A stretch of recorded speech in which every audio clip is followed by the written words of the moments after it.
things, but I've hashtagged Rudy Giuliani and also if Russia spied on me. One of the reasons why I used to use a pseudonym for this broadcast, which is 3 years old, is because I was concerned about having personal details in the hands of bad actors on the internet who might choose to harass me or my family members.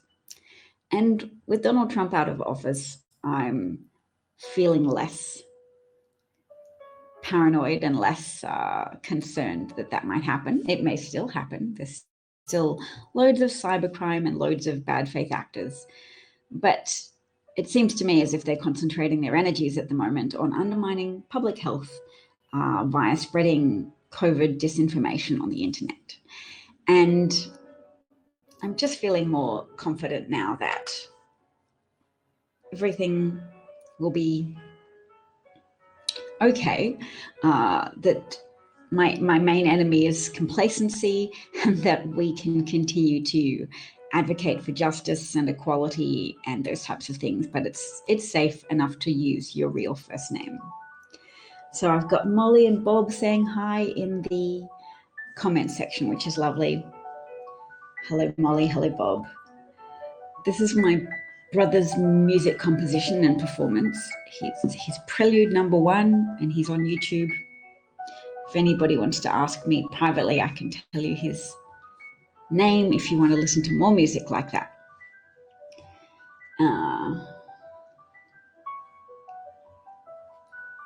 It's really nice. I'm quite fond of this piece. It's my favorite composition of his. So how are you today, Molly and Bob?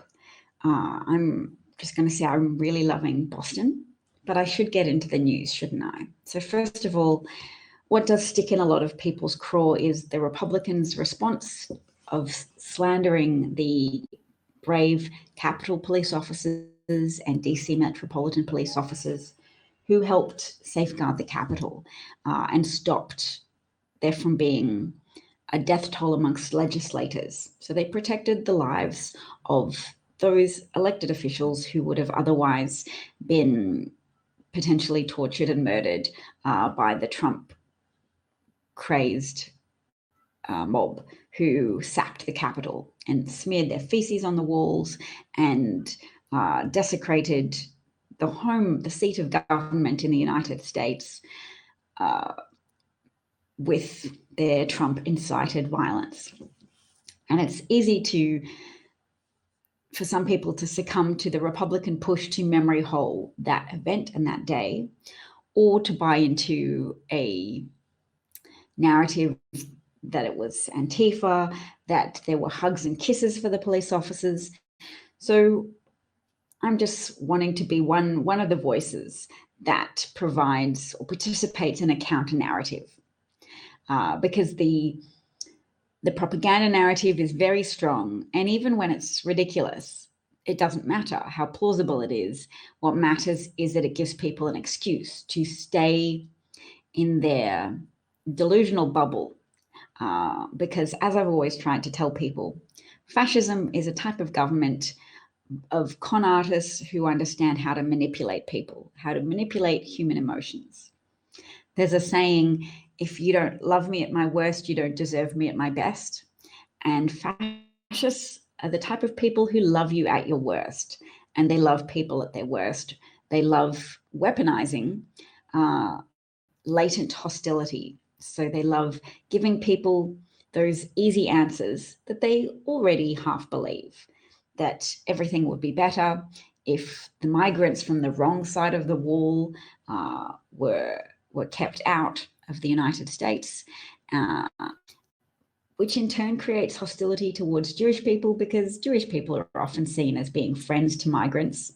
And that's true. Jewish people often are friends to migration and migrants, having been migrants who had to flee war-torn Europe or fled in advance of Europe being war-torn if they read the tea leaves in Germany accurately, because Germany was led by a fascist for a while, a con artist who was adept at emotionally manipulating Germans. He saw a niche, that there was a reality gap between what many Germans believed and what was true, what reality was, because the German media in World War I made an effort to be so patriotic that they chose not to report on German military defeats in World War I. So when Germany lost the war, that was a really abrupt reversal of what many Germans understood to be the reality of German triumphalism. And that reality gap created an opening that Hitler chose to fill by telling them, yep, you're right, we shouldn't have lost the war. We were winning the war, and it was just those backstabbing Jewish people. So Jews understand how precarious assimilation can be into a society. Jews understand that whilst we often have a white pass in white societies, that white pass can be very catastrophically revoked.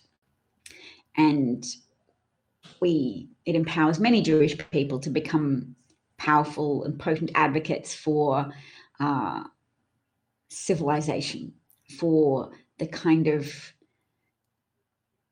solidifying of legal impulses to protect migrants, to say, justice means not veering into scapegoating or stereotyping or ostracizing people because of their religious affiliation and their religious background. It's not only inaccurate, but it's a type of seductively easy answers that can whip people up into a frenzy of hatred and shared omnipotence. Shared omnipotence meaning you begin to feel all-powerful when you identify an enemy and can then solve all the problems of your society by expelling that enemy. So yes, the intoxication of hate, the intoxication of pseudo-patriotism, or let's call it pseudo-patriotism, because the Trump supporters claim to be patriotic, but they are very clearly undermining America at present. They are undermining health outcomes. They are ushering in a resurgence of COVID through their actions, through their contrarian rejection of medical science. And I'm noticing pediatric physicians on Twitter say that they're seeing an upsurge in pediatric cases of pneumonia and co-infections of COVID and RSV.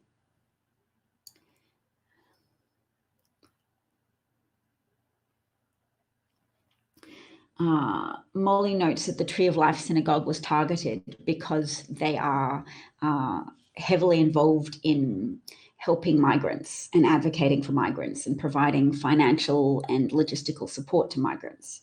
And someone who supported Trump but also thought Trump wasn't doing enough, so someone on the far right whose brain was very marinated in right-wing hate rhetoric against migrants and believed all that type of Fox News, Tucker Carlson guff about invasions.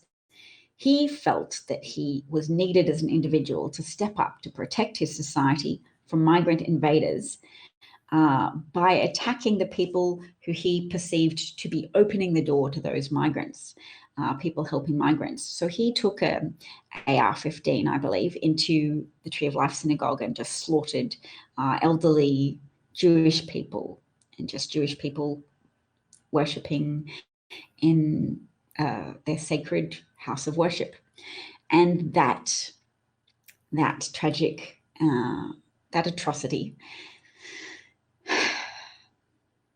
I hope was a wake-up call to people who didn't realize that even if Trump wasn't openly anti-Semitic, that his brand of right-wing populism, that his brand of fascistic scapegoating of migrants is always something that opens the door to an escalation of targeting of Jewish people, an escalation of irrational rage towards Jewish people, because the white pass of people, the white safety pass of people is readily revoked by people who have succumbed to hatred for migrants and Black people and other people who aren't white Christians. And then any allies of those people become targets. So Hobbit Brain is here from Twitch and says, you moved. I did. I've been talking about this move for a long time, but we've made it to Boston, and I'm very pleased and proud to report that. It's beautiful. It's so livable. I'm temporarily in the city of Boston itself, but we'll move to somewhere in the burbs over the next few weeks, and then hopefully I'll get even better internet access. Bob's here with his good news, and every day that I broadcast when Bob is on, he's been very consistent and conscientious about delivering an item of good news. So today's good news item is that a Los Angeles City Council member, Paul Krikorian of the 2nd District, has announced completion of a 4th tiny homes facility that will be enough to house all of the unhoused people in his district. And that's awesome, because if you have a functional worldview that says misfortune happens to people, and drug use is often a function of under-socialized people who don't have enough social connections with each other, with other people, they can fill their psychological, or they get stuck in a pattern of fulfilling their psychological needs through chemical means that become addictive and a self-perpetuating destructive cycle. People who lose their homes for drug use, or lose their homes because of crushing medical debt or family breakdown. There's a lot of reasons people can become homeless, and some people will continue to be hostile towards homeless people because for some people, they quell their anxiety that bad things might happen to them by advocating for punishment for poor people, or at least passively accepting punishment for poor people and saying, yep, well, terrible things are happening to them, but they chose that path. They chose the path of misfortune, that what's happened, they can either think, yep, that's their bad choices, or they can think that's God's disfavor with their bad choices. And the truth is more nuanced, that it can be a combination of bad choices, but that people can also be in unfortunate circumstances, that children can be the products of broken homes. I think we're prepared to be more accommodating of help for children, and societies are stronger when you can understand that adults can also be products of dysfunctional childhoods, that even the bad choices that adults make can be improved if effective help is provided. I think that's one reason America has such torturous levels of form filling and bureaucracy, because it's a product of people's aversion to providing help, that it's the middle ground compromise between Republicans who are opposed to helping anyone who's suffered misfortune, which is also a product of a racist aversion to helping Black Americans in impoverished circumstances, and then a broad net of unhelpfulness also causes some white people to, a significant number of white people to suffer, but that's just a side effect of trying to deprive Black people of help in order to maintain the sanctity of a social hierarchy worldview that says Black people never receive help because they are inherently less deserving of help than white people. So the dysfunction of that worldview causes a lot of Republicans to claim that they're just pro-independence, but when you dig into it, they are just fundamentally opposed to helping Black people, and therefore impoverished white people are also given reason to suffer, and are often targeted with cultural propaganda to suggest that as long as you don't help the undeserving Black people or migrant, the undeserving, I'll put that in quotation marks because I don't agree with this framing, the undeserving Black communities or or people of color, then it's okay that the government's not helping you as long as they're not helping people of color. And that works for a lot of, oh, hi, sweetie. You hungry? Did you want some more strawberries? You might be a bit thirsty. Do you want some of Mummy's water? Can we make a chocolate cone? No, you can't, sweetie. You did that for the last 2 days. You can't make a chocolate cone every day. And today. I know, but you did for the last 2 days, darling. Maybe today could be, because when we go out, maybe we'll get something small, okay? Yeah, we'll go out somewhere fun. She does this to show the passage of a tear down her face. I know, you're adorable. Go brush your hair and get ready, and then we'll go out soon and we'll have adventures. Okay, no, sweetheart. You're going to have to lose a sticker if you keep staying in here asking about chocolate cones while I'm on the internet broadcasting. This is live. There are people watching. They don't want to watch a conversation about ice cream at 10 o'clock in the morning. Okay? It's a bit early for ice cream. Bye-bye, sweetheart. You're going to lose a sticker. Later in the day, we'll discuss it. I'm still hungry. You already had some. Go get some more. Go get some more strawberries or bread. Okay, sweetheart. If I have to talk to you anymore, there's going to be things. You can talk to your daddy. Your daddy is also capable of providing food. Not just Mummy. Let's not be sexist. All right. Tiny homes will transition them into permanent homes. Ah, nice. So the tiny homes are perhaps an adjustment opportunity to get used to living in a home again, because if you've been unhoused, then maybe you're more used to living quarters that are very flexible, even if they don't provide fabulous protection from the elements. So there can sometimes be freedom. Daddy's in the shower. Okay. Okay, I'll come. All right, just a sec, folks. I will be right back.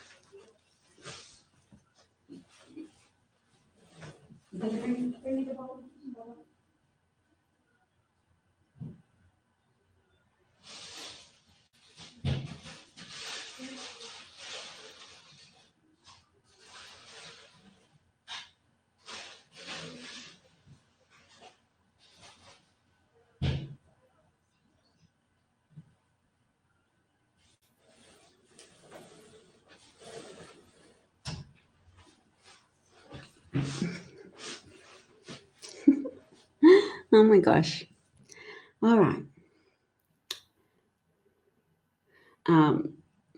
Oh, Molly says she taught pottery at the Tree of Life. There were amazing, caring people there. That is really hard. Molly also notes she still doesn't understand how some Republicans can't believe it was an insurrection when they're, especially from police cameras. Yes. But to explain that, I think I have an explanation, which is exposure effect. So Republican leaders absolutely know the insurrection happened, and many Republican legislators were in. Why is that not working? Oh. Computer's not plugged in. There we go. Many Republicans who were in the building have subsequently denied the significance of the insurrection or denied the severity of it. So who's the famous one? Representative who said, yes, it was almost indistinguishable from a tourist video if you look back at the video of the footage. And then people shared photos of him and his face contorted in horror whilst Capitol officers had their guns drawn at the doors of the House of Representatives, trying to keep out insurrectionists who were breaking the glass of the windows. And he also was helping those security officers move furniture against the doors because of the violence of the people sacking the Capitol with evident hostile intent. So you can see that he's prepared to look into the camera and make statements that are a complete inversion of the facts, that he understands at a personal level very well the terror and violence of that day. And he understands the intent of the Trump mob to overthrow democracy, to desecrate the contract of shared power, and to stop the certification of Joe Biden's victory in order to buy Trump time and to buy motivation for Trump to pressure state-level Republican officials to find Trump the 11,790 votes that he was asking Secretary of State Brad Raffensperger to find, potentially in Georgia, to find. But how do ordinary rank-and-file Republican voters then fail to believe that the insurrection was significant? That's the power of motivated thinking. People who can't countenance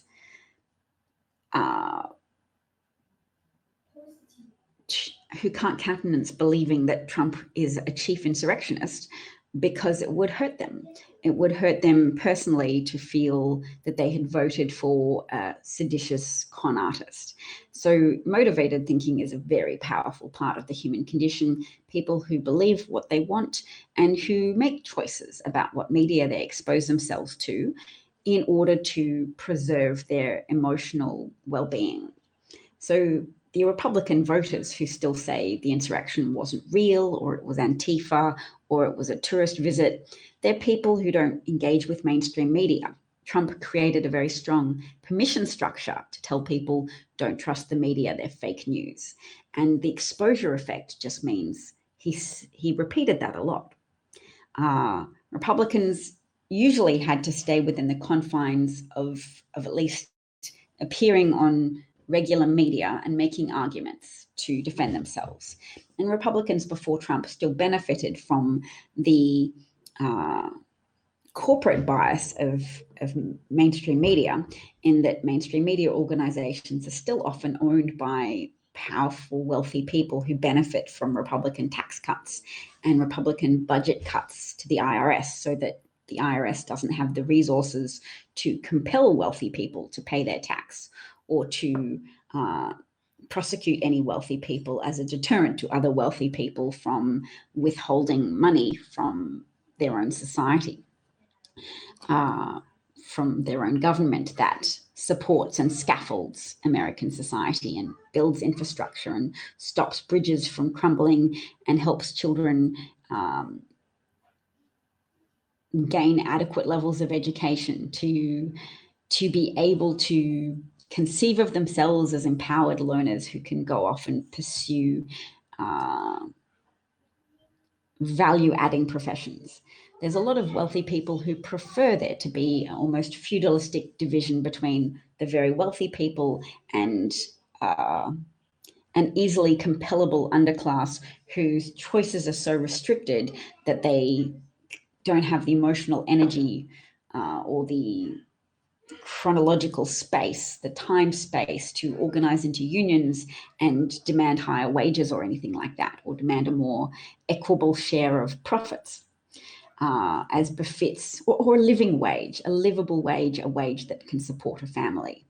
So just that there's that pull in media organizations to give credibility to Republicans when they haven't earned it, or when they've violated the standards of democracy, which compel people to be honest in order for people to make accurate voting choices based on reality.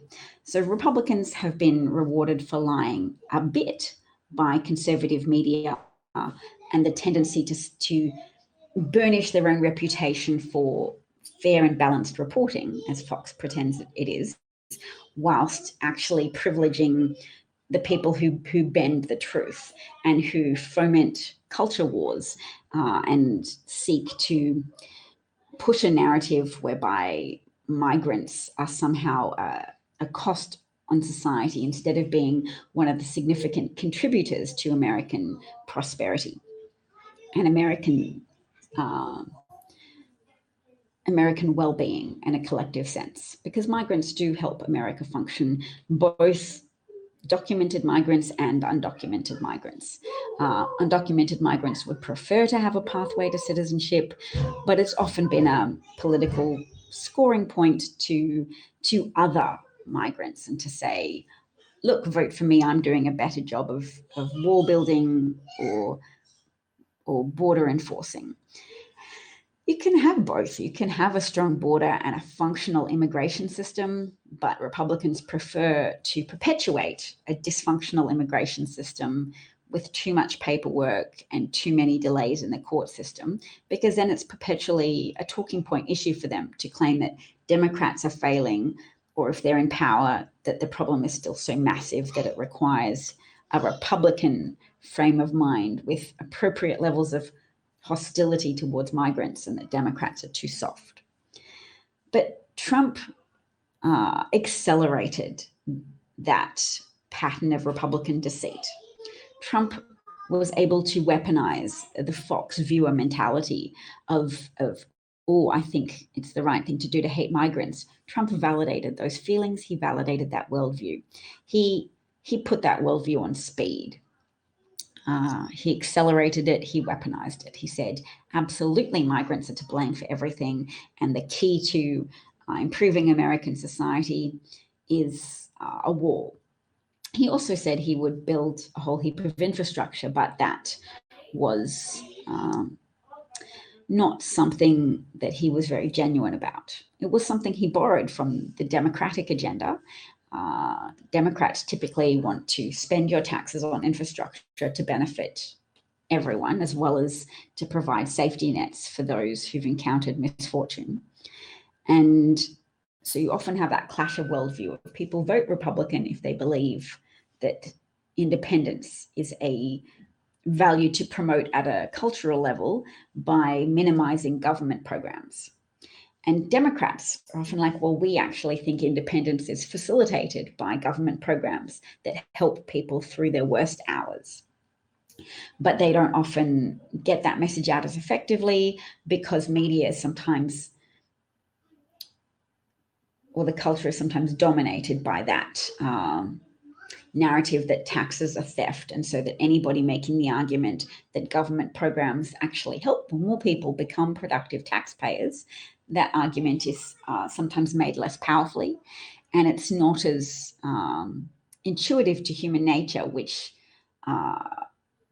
the base part of human nature that says, yes, keep things for me, don't relate to others, don't empathize with others. Empathy is a high level virtue, and engaging with academic research that says when you help people in an appropriate fashion, you often elevate their life circumstances and platform their own ability to then overcome obstacles. Did I say platform? I should say increase. You increase their own ability to overcome obstacles if you give people a leg up in certain ways. So as a Democrat, I'd still want to be, show me the data and show me that there aren't any unintended consequences. But what often happens is Democrats are like, show me the paperwork, because that's the concession to Republicans of, well, you don't want there to be any government programs at all. So, and we do. So the compromise is it's very difficult to fill out all the paperwork to access it sometimes. And that's a deterrent to people who can't easily wade through pages and pages of terms and conditions, or pages and pages of questions and instructions. It's a concession to racists whose opposition to government assistance is often grounded in a racist, a calcified racist hierarchy, social hierarchy of race.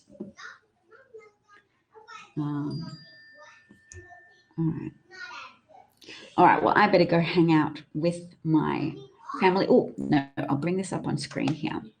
We'll go through the news a tiny bit. If Russia spied on me, I would be sad. This is a tweet from the Lincoln Project that says, when it came down to it, the question of whether Republican lawmakers in the House would side with Donald Trump or the police who risked their lives defending them, it wasn't even a close call for the Law and Order Party. So that's a New York Times article called "Why Do Republicans Hate Cops?"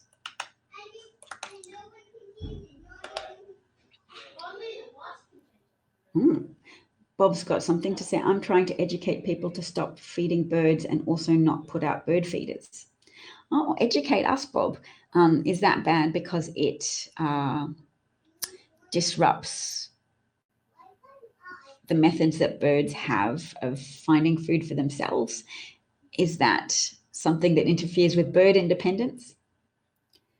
Wow, even bird baths should be taken down because it's killing songbirds. Well, this is new information to me. Not that I have a bird bath or a bird feeder, but I'm glad you've raised it, Bob, because you have credibility with me and I'm interested.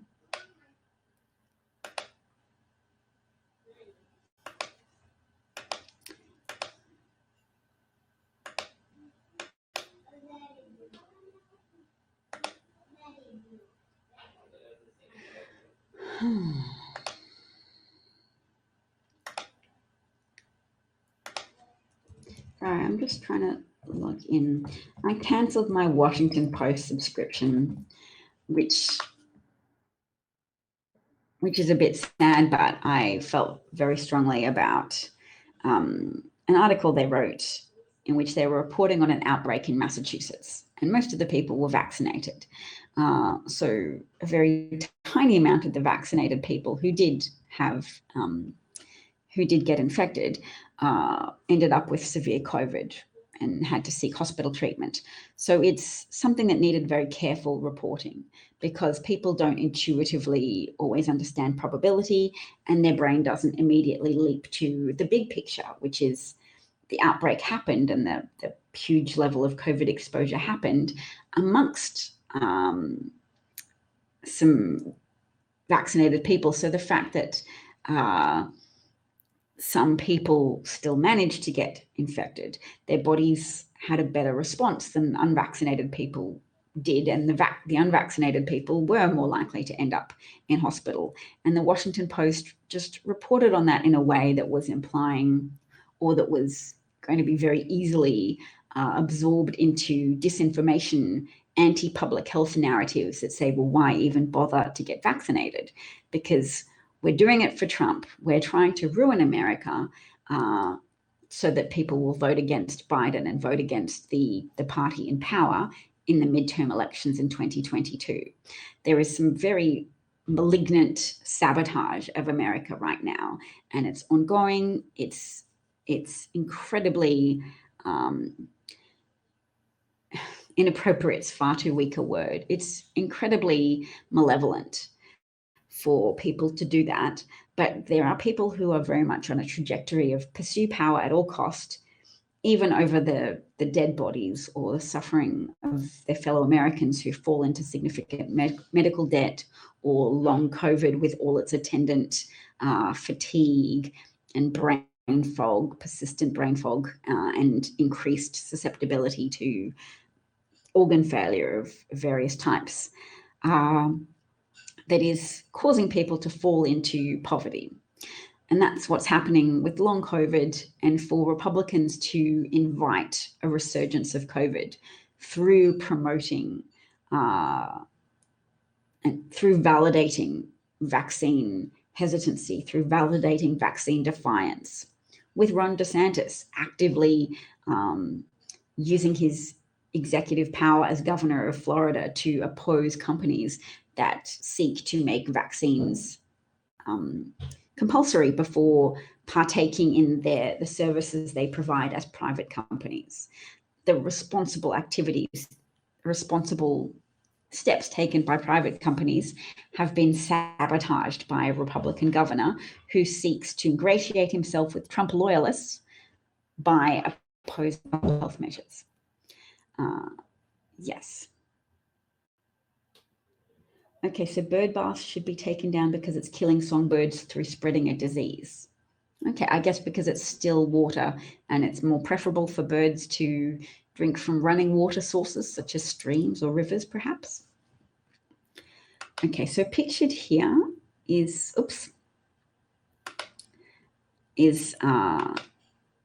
Angelino, Gonell, and Aquilino Gonell, who shed tears as the footage was played of the insurrection,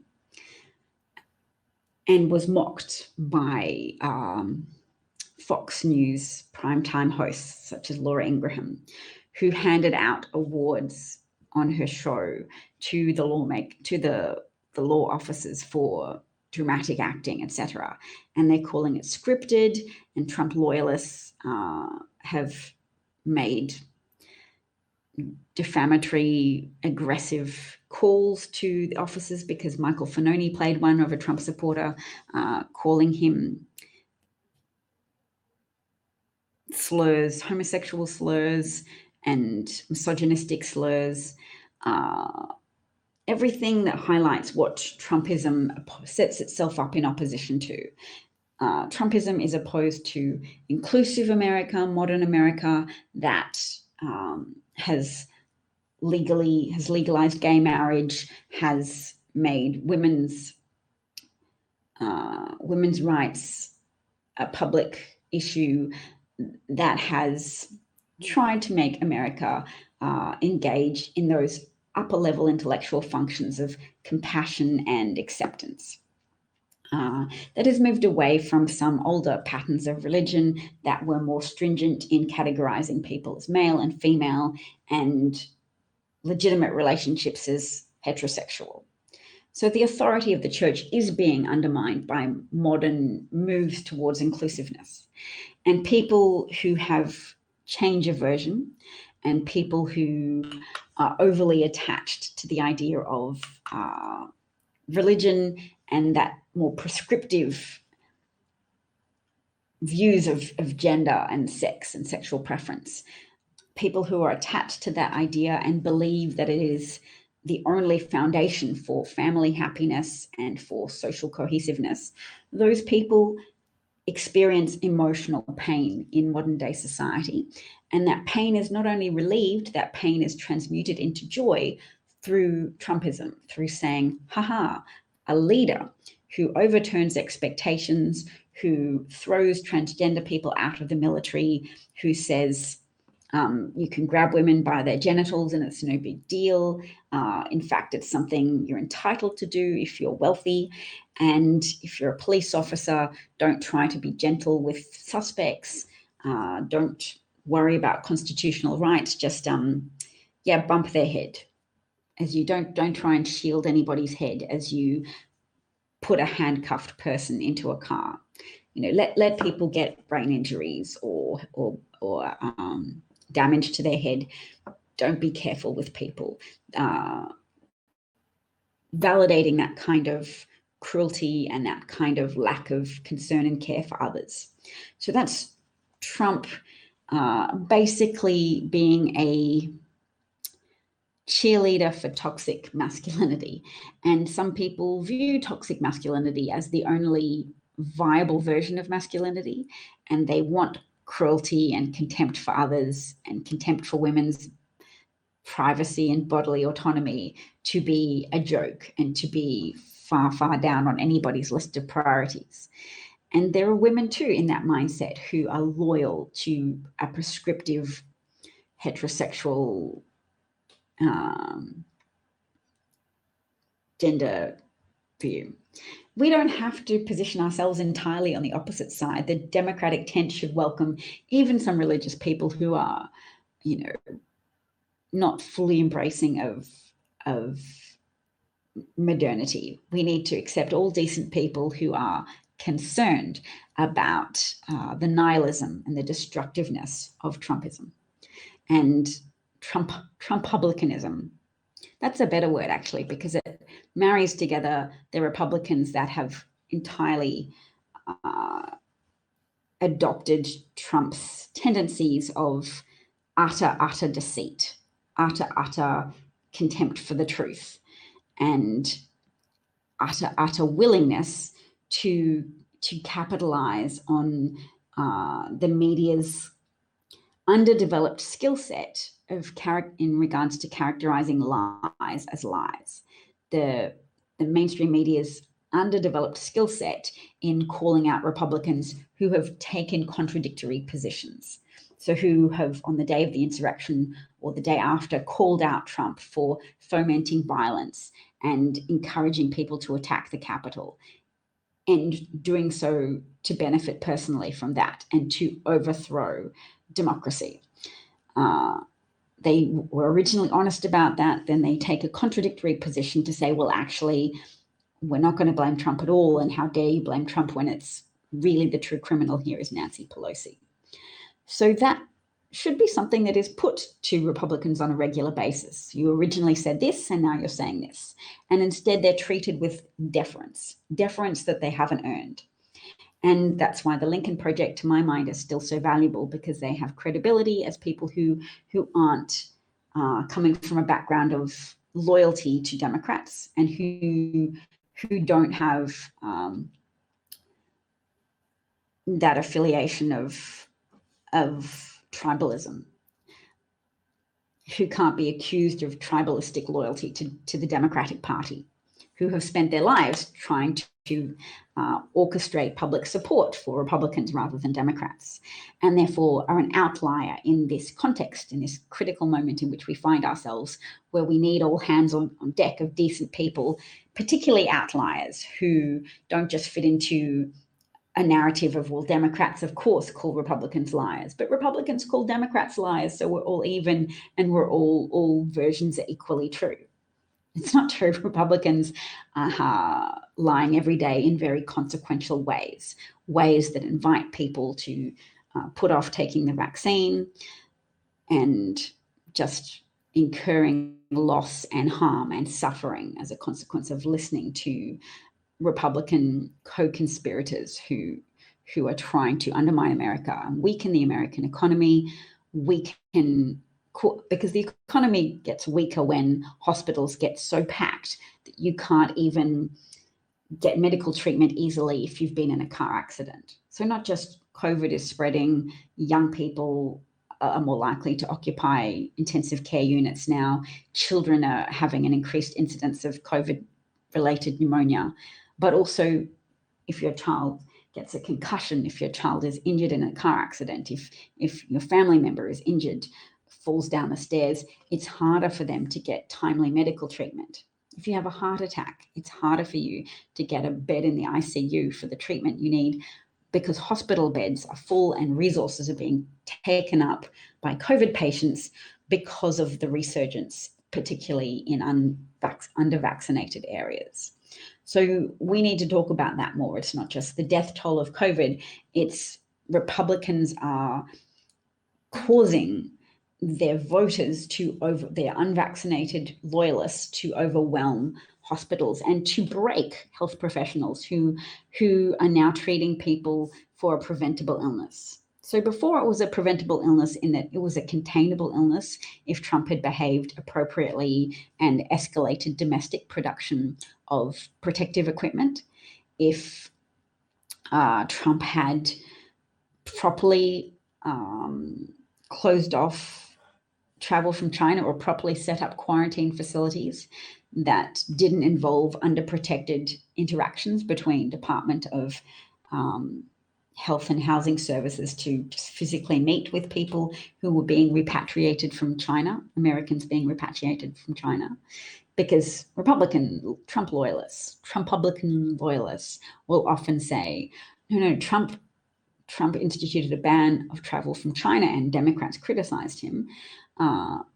It's not true. Trump didn't institute a ban. It wasn't a real ban because he allowed 40,000 people to come from China to America who were American, and Americans can still carry a virus from China, and he didn't organize appropriate quarantine for them. They went to army bases, but there were staff members who interacted with those people without adequate levels of protective gear, and a whistleblower explained that in a very underreported story from February of 2020.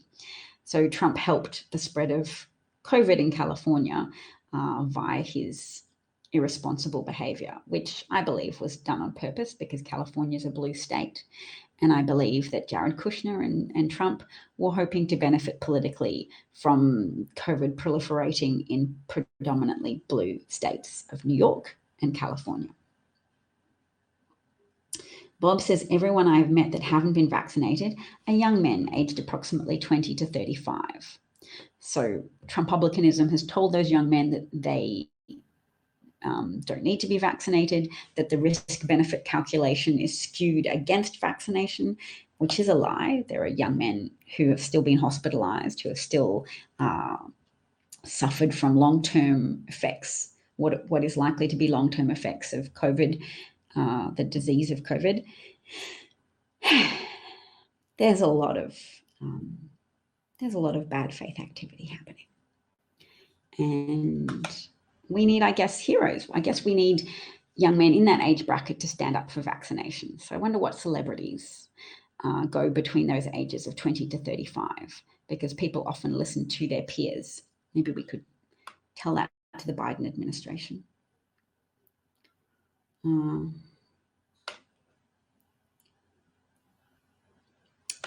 Nick Carmody made a point. I've got to chat to him. He's going to... I've got to subscribe to The Atlantic. They've had so many good articles lately on vaccine refusal that I haven't been able to read what appears to be good articles. I don't know because I haven't read them yet. But this one's called Vaccine Refusers Don't Want Blue America's Respect, and says victims of a con usually hesitate to admit they've been deceived. That's the psychological insight into why anti-vaxxers don't want to get a vaccination. They don't want to admit COVID was serious because that then confirms that they were hoodwinked by Trump, who told them COVID wasn't serious. All right, and Nick Carmody, who is a psychologist, and he says it highlights the homicidal mismanagement of the pandemic by Trump. Therefore, the right is politically/tribally required to oppose the vaccines. If Trump was in office, the right would be vaccinated at levels that mirror or exceed Trump's support or approval levels. And the same people who are demagoguing the vaccines and all rational efforts to procure herd vaccination would be falling over themselves, promoting Trump as the greatest president in history for his stewardship of vaccine development and rollout. As evidenced by Marjorie Taylor Greene. What did she say? She said, everyone in America can have the COVID vaccine thanks to President Trump and everyone who worked on Operation Warp Speed. President Trump saved lives. Now open America, open all our children's schools and end mask mandates. That was on the 3rd of the 5th. So that was in May. And now where's she at? Now she opposes vaccines? Oh, yep. Now she's opposing vaccines because she's a sociopathic opportunist. Nick has the great words for this.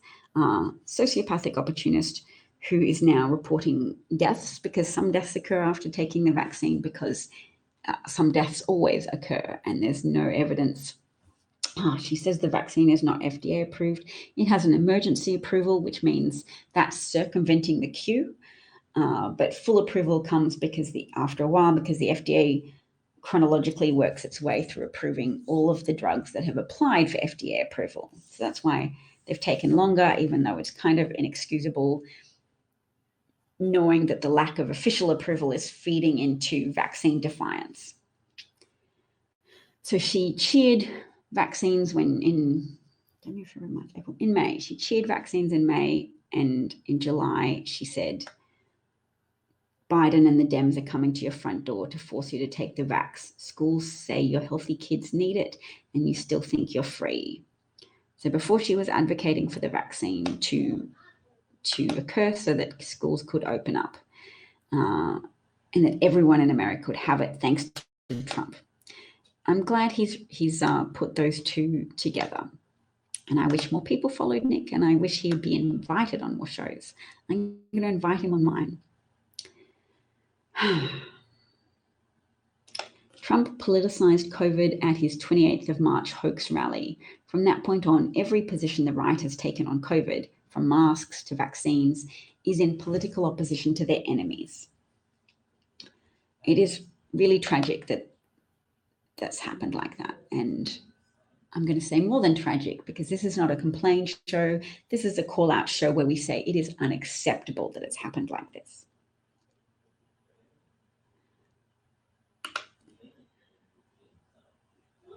All right, so this is why this is the hill that Republicans are happy to let their constituents die on, because they are enforcing tribalistic patterns of thinking and behaving in their voters that people are susceptible to because it props up their identity. And identity is a cornerstone of human existence, even when data and facts speak to the untruth of that. You shouldn't have an identity as being a patriotic Trumpublican who wants to do what's right for yourself and the country and believes in independence, when your actions undermine that. And your actions in failing to get vaccinated show you are not prioritizing your health, your family's health, your ability to independently earn money and support yourself. You're exposing yourself to danger. You're exposing your children to the risk of becoming orphans. You're weakening the American economy, and you're doing so because of the secret agenda of Republicans to harm America in order to oust Biden from office and oust Democrats from public office. Your nephew came down to visit from Massachusetts. He hasn't been vaccinated, so I wouldn't let him come for a visit. He's 34. The Children's Hospital here had to cut off life flights of kids with COVID because they need to keep one ICU open for transplant patients.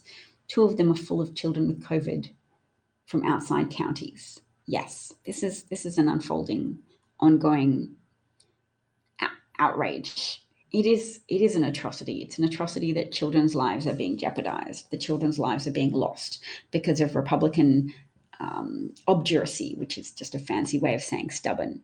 Republican tribalist, sociopathic tribalistic opportunism. The opportunity to position themselves as in opposition to medical science has occurred because Trump is no longer in power, and they weren't able to get enough credit for Trump and his Operation Warp Speed. So instead, they're positioning themselves as anti-vaccine and harming people and creating space for COVID to for there to be a resurgence of COVID, and for there to be a resurgence of COVID amongst under-vaccinated populations. So young men and children who can't yet get vaccinated, and also for elderly and immune-compromised people for whom the vaccines have less efficacy than they do for others. So yes, that's all from me for today. Thank you so much for listening, everyone.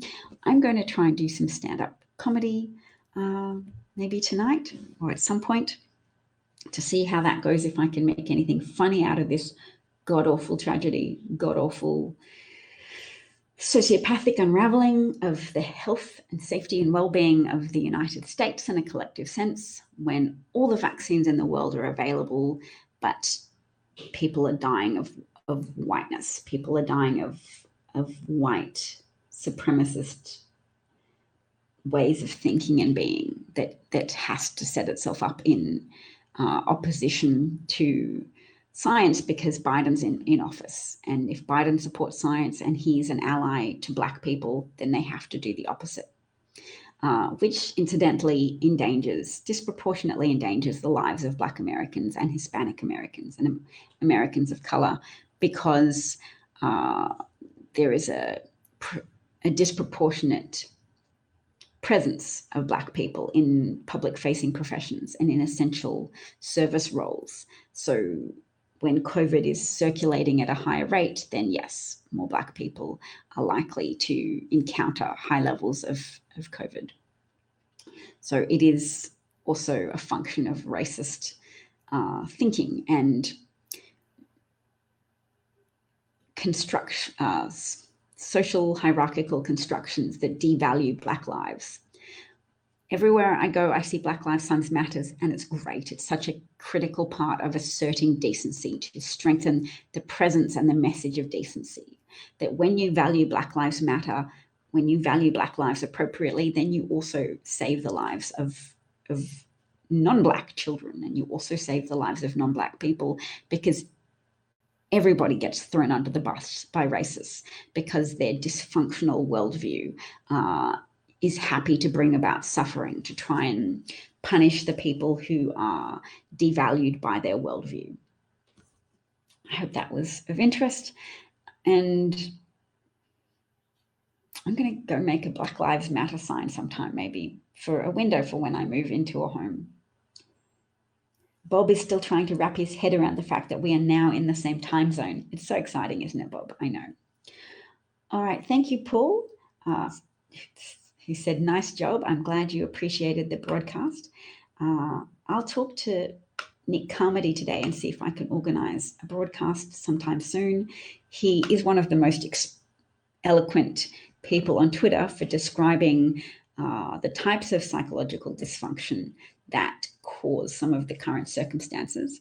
And knowing what's happening and understanding what's happening is one promising pathway to helping counter it, to helping strengthen America for the better, to understand what kind of maladaptive patterns are possessing the brains of people who don't get vaccinated, the Trumpublicans whose loyalty to those lies is so inspiring to them, gives them so much energy that they have the energy to resist engaging with news stories about the vaccine that helps cement their oppositional defiance disorder.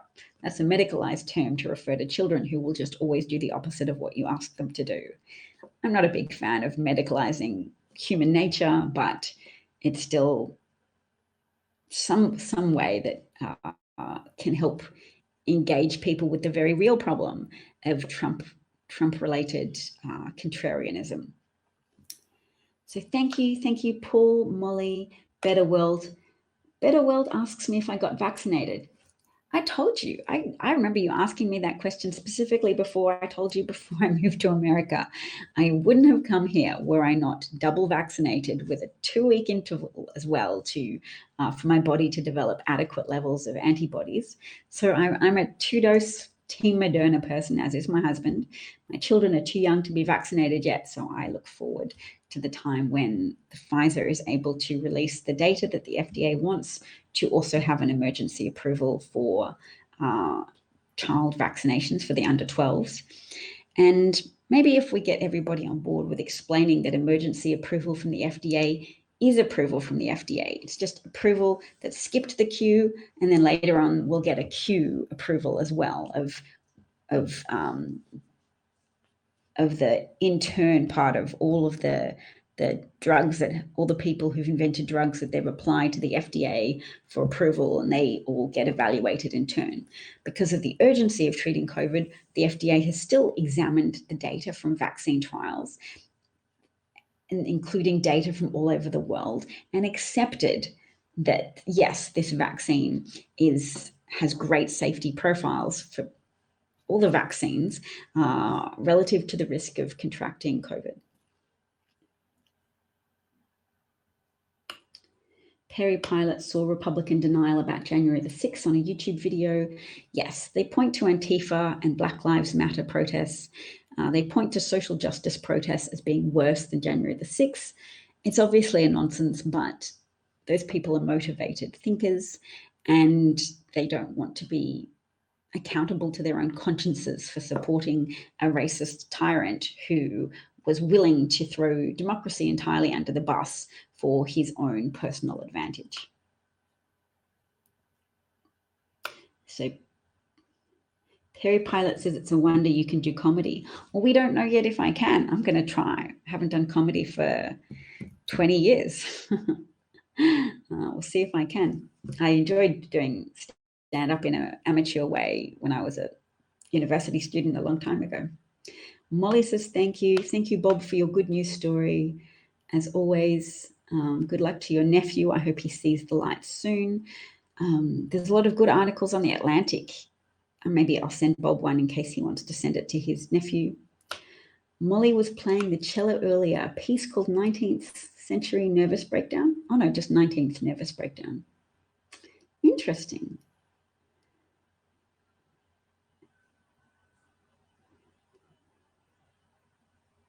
Paul says Trump's misinformation has and continues to kill people. He is a mass murderer. Yes. What did Nick Carmody call it?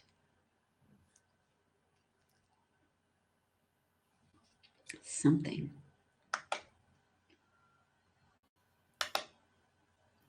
Homicidal mismanagement. Well, that's good.